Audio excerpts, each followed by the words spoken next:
සහභාගී වුණේ නැහැ. මොකද කතා කරන කට්ටිය ඉන්නවා හැංගිලා හිටියේ නැහැ. රටින් බැහැරව හිටියේ. හැබැයි අපි පරිවර්තන කමිටුව හැටියට අපි කරන්න පුළුවන් හැම අංශයක් දිහාම බලනවා.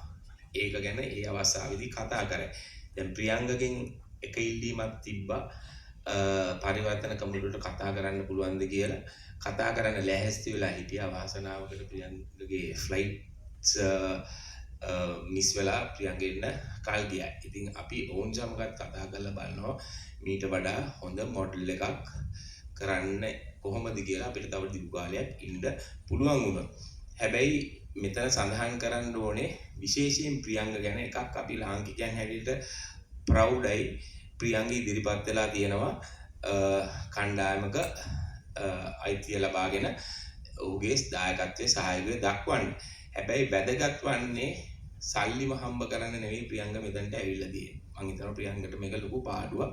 හැබැයි මම කියන්න ඕනේ මම ක්‍රිකට් වලින් අයින් වෙලා මැච් 4-5 ගියුවේ. මෙයා අදටත් ක්‍රීඩා කරනවා. ඉතින් යාගේ ඒ ඇඟ ඇතුලේ තියෙන ඇම්ම තමයි ක්‍රිකට්. හෙට අනිද්දා ඇමරිකාවට ක්‍රීඩා කරන ඕවර් 60 ටූර්නමන්ට් එකකින් වට ලංකාවට ක්‍රීඩා කරන්න කිව්වත් මම කියනවා බෑ කියලා වල දැන් නම්. හැබැයි ඒ එක ප්‍රියංගගේ බලාපොරොත්තුවක්. අනිත් එක මෙයාට ඇමරිකාවට වෙලා හොඳට ඉන්න පුළුවන්.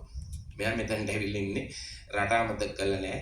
රට වෙනුවෙන් ඔවුන්ට කරන්න පුළුවන් මොකක්ද කියන එක කියලා දෙන්න.